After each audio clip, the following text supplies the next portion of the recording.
Hola, soy el doctor Esteban Alejandro Gómez Gaitán, médico neurólogo. Les voy a desarrollar la plática sobre las complicaciones neurológicas del paciente COVID-19. A manera de introducción, les comento que del 10 al 35% de los supervivientes de COVID-19 van a tener síntomas neurológicos persistentes e incluso discapacitantes. Se ha reportado que hasta el 50% de los pacientes pueden presentar mialgias y fatigas, y como síntomas iniciales de la enfermedad podemos tener a la anosmia y la ageusia asociada como una manifestación que anuncia el COVID-19. Incluso se considera como el síntoma temprano más común. En cuanto a las manifestaciones neurológicas de la infección por COVID-19, las podemos dividir en aquellas parainfecciosas, que es aquellas que se presentan durante la infección, y en complicaciones posteriores a la fase aguda de la enfermedad. Dentro de los mecanismos a través de los cuales la infección por COVID-19 y el virus puede afectar el sistema nervioso central, penetrando al sistema nervioso central y cruzando la barrera hematoencefálica, tenemos aquel de diseminación hematógena, y en este podemos considerar el mecanismo llamado como caballo de Troya, mediante el virus a través de los linfocitos y inmunocitos se disemina por el torrente sanguíneo, logra atravesar la barrera hematoencefálica a través de sus interacciones con los receptores de la enzima convertidora de angiotensina y el receptor NRP1, y este paso de la barrera hematoencefálica puede generar la diseminación del virus al sistema nervioso central. Existen otros mecanismos propuestos diferentes a la vía hematógena, y que sería una infección a través de el sistema nervioso central propiamente por el bulbo olfatorio. En el mecanismo de entrada del virus a través del bulbo olfatorio, se cree que la infección se puede entrar en los axones de las células basales horizontales a nivel del bulbo, y que a través de su transmisión por los axones facilitada por la quinesina y дейneína, alcanza el sistema nervioso central hacia las regiones orbitofrontales. Este sería el otro probable mecanismo de entrada con afección al sistema nervioso central en una vía directa a través de las cuales se puede presentar la infección del COVID, aunque la principal vía de afección al sistema nervioso central se considera no tanto como una infección directa sobre el sistema nervioso central, sino una manifestación de una serie de complicaciones, tanto inmunológicas, sobre todo por la respuesta de hiperinflamación que existe con la tormenta de citocinas y un fenómeno autoinmune, los que finalmente también pueden contribuir a la afección del sistema nervioso central como causa de las manifestaciones neurológicas de la enfermedad. En los cambios de neuroimagen se ha documentado que hasta el 36.4% de pacientes pueden tener anomalías en los estudios de resonancia principalmente. La mayoría de estos trastornos o cambios de neuroimagen se deben a patología vascular, principalmente a lesiones de tipo isquémicas. De estos pacientes que se les realizó un estudio de neuroimagen, el 24% tenían síntomas neurológicos, a saber, alteración del estado de alerta, trastorno en el despertar posterior al retiro de la sedación y estado confusional con agitación. De los cambios en neuroimagen que se encontraron principalmente fueron hiperintensidades localizadas a nivel de la región temporal medial o mesial en lo que es la secuencia de Flair, además de lesiones hiperintensas que pueden estar localizadas en múltiples focos y pueden ser confluentes, y en algunas ocasiones se demostró en las secuencias de eco gradiente la presencia de microhemorragias de la sustancia blanca. Aquí tenemos un ejemplo de los cambios que se pueden encontrar en neuroimagen en los pacientes con COVID con manifestaciones neurológicas, donde se puede documentar la presencia de hiperintensidades a nivel de los giros corticales en las regiones frontales y temporooccipitales, que se observan en la difusión en la imagen marcada como A y en Flair en la imagen marcada como B. Esto se debe a una lesión cortical difusa secundaria a anoxia isquémica propiciada por la infección por COVID.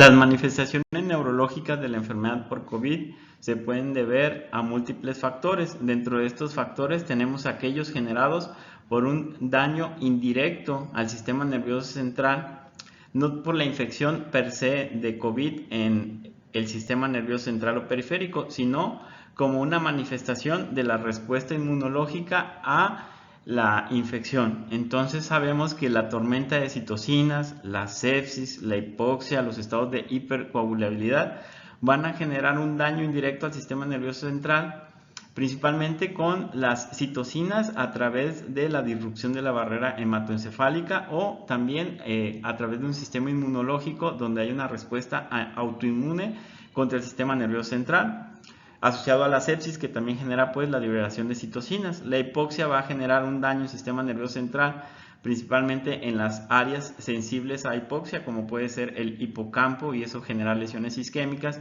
y los estados de hipercoagulabilidad, que van a aumentar lo que es el riesgo de enfermedad vascular cerebral, como puede ser trombosis venosa cerebral, infartos cerebrales, y a su vez va a haber un trastorno del sistema de la coagulación que puede aumentar el riesgo de hemorragias. Entonces todos estos son los mecanismos que de manera indirecta afectan el sistema nervioso central en COVID. En esta tabla resumo cuáles son las principales complicaciones neurológicas de la enfermedad y las podemos dividir para su estudio en aquellos síndromes que se presentan durante la infección o parainfecciosos. Dentro de estos, los más frecuentes que tenemos es afección del sistema nervioso periférico, se cree por invasión directa del bulbo con anosmia y ageusia secundaria. También aquellos condicionados por encefalopatía asociados a trastornos metabólicos o hipóxicos por la infección. Podemos tener a través de una infección directa que no ha sido posible documentar al 100%, una meningoencefalitis viral. Algunas personas por el daño cerebral a nivel vulvar pueden generar hipoventilación central con la maldición de Ondine, el aumento en el riesgo de la enfermedad vascular cerebral, la presencia de una encefalopatía hemorrágica necrotizante aguda como causa de la hiperinflamación que existe durante la infección por COVID y la enfermedad neuromuscular con miopatía del enfermo crítico o miositis secundaria a la infección. Por otro lado, también podemos dividir a las complicaciones como aquellas que se presentan, complicaciones neurológicas que se presentan posteriores a la infección aguda, dentro de las cuales tenemos la encefalomielitis diseminada aguda como una manifestación autoinmune. Otra manifestación autoinmune sería la encefalitis de Bickerstaff o del tallo cerebral, la afección medular con mielitis, afecciones del nervio periférico también de origen autoinmune como es síndrome de Guillain-Barré o la presencia de síndromes de Miller-Fisher y neuropatías craneales. Y finalmente lo que conocemos como manifestaciones neurológicas a largo plazo. De aquí se pueden subdividir. La más frecuente que escuchamos pues es el deterioro cognitivo, como un deterioro cognitivo leve que se cree puede ser asociado a un síndrome inflamatorio multisistémico. Y hablando específicamente de cada una de estas complicaciones, vamos a empezar pues con la encefalopatía, que es o fue la manifestación neurológica más común encontrada en el paciente con COVID grave, en el paciente hospitalizado. Se describen hasta una prevalencia del 84% de pacientes críticos que desarrolló encefalopatía, manifestada con alteración del estado de alerta, por delirio, incluso crisis convulsivas, y cuya causa es multifactorial, a la cual contribuyen la hipoxia, los trastornos metabólicos del paciente, la infección y las infecciones asociadas, o los mismos medicamentos utilizados para el tratamiento de la enfermedad, como son los esteroides. Sabemos que los esteroides pueden generarnos delirio, o los mismos medicamentos hipnóticos sedantes que pueden contribuir a esta encefalopatía. Comentamos también que una complicación durante la infección podría ser la infección hacia el sistema nervioso central por una invasión viral directa, lo cual es raro, es algo muy difícil de corroborar. La mayoría de los estudios de autopsia que se realizaron demostraron cargas virales muy bajas y difícilmente causantes de encefalitis de manera directa, pero es una complicación descrita. Se cree que la encefalitis más que ser una infección directa puede estar mediada por el sistema inmune como consecuencia de liberación de citocinas proinflamatorias.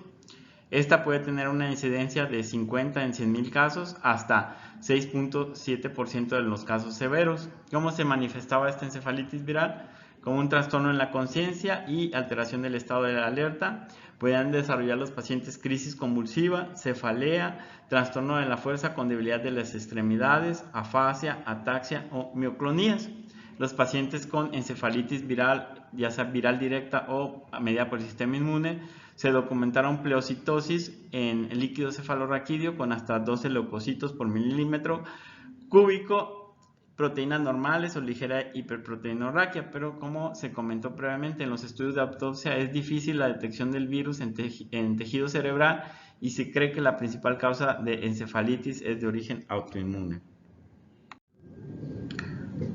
Una complicación específica es lo que se conoce como encefalopatía necrotizante aguda hemorrágica, que es una enfermedad desmielinizante rara que se manifiesta por alteración del estado de alerta persistente. La causa de esta complicación está asociada al síndrome de liberación de citocinas y la característica principal son lesiones desmielinizantes a nivel de los tálamos de manera simétrica con focos hemorrágicos en la cual no existe un reforzamiento con medio de contraste. Es una complicación que no responde a esteroides, pero que mejora el estado neurológico de los pacientes a través del tratamiento con inmunoglobulina o plasmaféresis. Otra complicación muy parecida a la anterior es lo que llamamos encefalomielitis diseminada aguda. En esta también son lesiones desmielinizantes, pero con una presentación heterogénea, ya que puede haber lesiones desmielinizantes en cualquier parte del sistema nervioso central, tanto a nivel supratentorial, infratentorial como médula. Las lesiones desmielinizantes característicamente se localizan a nivel perivenular y existe un infiltrado inflamatorio. En resonancia encontramos lesiones hiperintensas en T2, en FLAIR a nivel de la sustancia blanca, la unión de la sustancia gris, sustancia blanca, las cuales pueden ser coalescentes. Existe reforzamiento con medio de contraste, tanto de manera puntual en anillo o en anillo abierto. Raramente hay cambios hemorrágicos, eso se asocia más a la complicación que se conoce como encefalitis aguda hemorrágica y esta sí responde a altas dosis de esteroides. En estas imágenes de resonancia magnética podemos ver las diferencias entre los diferentes tipos de encefalitis autoinmunes asociadas a la infección por COVID. En el lado izquierdo, en A y B, es un corte sagital y coronal de una resonancia magnética de lo que sería una encefalitis necrotizante aguda, caracterizada por hiperintensidades bilaterales con reforzamiento lineal y además característico de esto sería la presencia de hemosiderina en la secuencia de ecogradiente. En C y D podemos ver imágenes de lo que conocemos como una encefalomielitis aguda diseminada, donde vemos múltiples lesiones hiperintensas que afectan al sistema nervioso central a nivel supra e infratentorial, con afecciones a nivel del cuerpo calloso, la unión córtico-subcortical y el tallo cerebral, en este caso a nivel del puente cerebral. En E y F podemos ver lo que se conoce como una encefalitis límbica de origen autoinmune, donde podemos apreciar hiperintensidades a nivel temporal de manera bilateral en la región medial. Y finalmente lo que es una encefalitis con alteraciones por resonancia magnética, donde hay hiperintensidades a nivel cerebeloso en G y H. Una de las complicaciones más frecuentes asociadas con la infección por COVID y por todos reconocidas fue el aumento de la enfermedad vascular cerebral, incluso en pacientes sin factores de riesgo vascular conocidos. La enfermedad vascular cerebral fue el motivo de hospitalización de los pacientes por COVID hasta en el 37% de los casos. En general, se presentaba a la semana o 2 semanas del inicio de los síntomas de COVID, el déficit neurológico por la enfermedad vascular cerebral, y se documentó un aumento de 5 veces el riesgo de enfermedad vascular cerebral en COVID severo. En esta tabla describo cuáles son los factores de riesgo para presentar enfermedad vascular cerebral en el COVID o este aumento de riesgo hasta 5 veces de la enfermedad vascular cerebral. Y tenemos también la presentación de la misma y los factores de riesgo. Encontramos que se puede presentar enfermedad vascular cerebral como una trombosis venosa cerebral, como una enfermedad vascular cerebral isquémica, incluso con múltiples oclusiones arteriales y con afección de vasos de mediano calibre. Hay descritos hasta afección de pequeño calibre por hipoxemia y la presencia de microhemorragias. Dentro de las causas por las cuales aumenta el riesgo de enfermedad vascular cerebral, pues está la coagulopatía asociada a la infección. Se documentó presencia de anticuerpos antifosfolípidos en algunos casos. Por cardioembolismo secundarias a la lesión cardíaca, la miocarditis que podían presentar los pacientes. Y por la inflamación del endotelio con la endotelitis que generaba enfermedad vascular cerebral. ¿Cuáles son los factores de riesgo de esta? Pues la miocarditis, los factores de riesgo vasculares ya conocidos en el paciente diabético, hipertenso, con obesidad, con dislipidemia, que además desarrolló o tuvo la infección. La presencia del síndrome de distrés respiratorio agudo con la hipoxemia, que aumenta el riesgo de enfermedad vascular, y la falla multiorgánica. Los pacientes con COVID-19 tienen la tríada de Virchow, con daño endotelial, inmovilidad y estado de hipercoagulabilidad, lo que genera un aumento del riesgo de enfermedad vascular cerebral. E incluso el único factor de riesgo pudo haber sido la interacción que tiene el virus con el receptor de la enzima convertidora de angiotensina a nivel de las células endoteliales, y eso generar disfunción endotelial y enfermedad vascular cerebral. En este esquema podemos dilucidar las causas del aumento de riesgo de enfermedad vascular cerebral. La infección por COVID-19 nos genera lo que llamamos un estado de hipercoagulabilidad, un trastorno en el sistema renina-angiotensina, la presencia de cardioembolismos por las cardiopatías asociadas al COVID-19 y la misma infección sistémica. Dentro del estado de hipercoagulabilidad, este se presentaba por el daño endotelial con la endotelitis, por el aumento en la liberación de las citocinas, principalmente la interleucina 6 y la activación plaquetaria. A nivel de cardioembolismo, los pacientes frecuentemente presentaban arritmias, fibrilación auricular, disfunción del ventrículo izquierdo, y esto favorecía el cardioembolismo. Además, la miocarditis secundaria a COVID podría favorecer el cardioembolismo. Y la infección sistémica en sí a través de la hipoxia, y esta hipoxia genera la activación de la cascada de coagulación con un estado protrombótico, o algunos pacientes que llegaron a desarrollar una coagulación intravascular diseminada. Otra de las complicaciones presentes en COVID era la inflamación a nivel medular, manifestada principalmente por una mielitis transversa, donde existía afección a nivel del cordón medular, al menos de 3 segmentos medulares, y que en general la inflamación medular la podían presentar los pacientes de 10 días hasta 6 semanas posteriores a la infección por COVID-19. En la mayoría de estos pacientes que desarrollaron mielitis se documentó una pleocitosis linfocítica, pero no se pudo detectar el virus por PCR en el líquido cefalorraquídeo, por lo que se considera la mielitis de origen autoinmune, con una buena respuesta para disminuir inflamación y discapacidad con el uso de esteroides y plasmaféresis.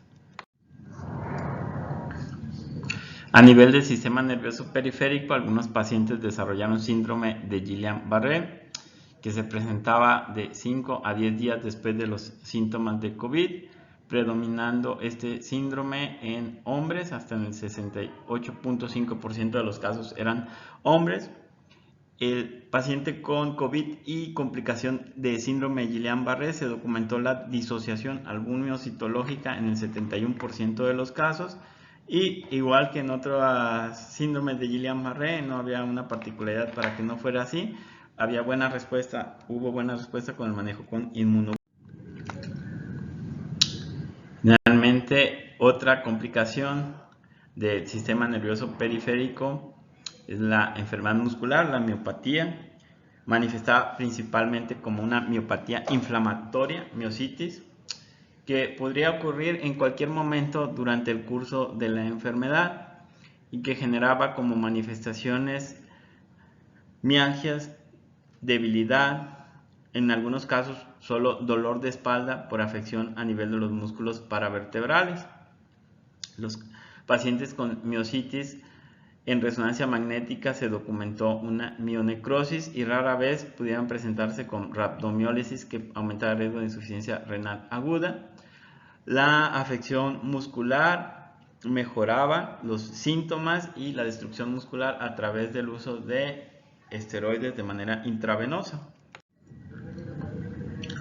Y en cuanto a las manifestaciones neurológicas de lo que conocemos como COVID prolongado o síndrome post-COVID, se documentó que estas pueden ser independientes de la severidad de la fase aguda, que las complicaciones neurológicas del COVID prolongado pueden presentarse desde un 10 hasta un 30% de los casos y son 4 veces más comunes en mujeres y adultos jóvenes.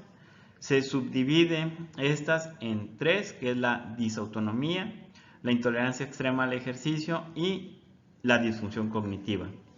Los síntomas de disautonomía son palpitaciones, taquicardias con el ejercicio leve o de pie, hipotensión o hipertensión, gastroparesias, estreñimiento, vasoconstricción periférica.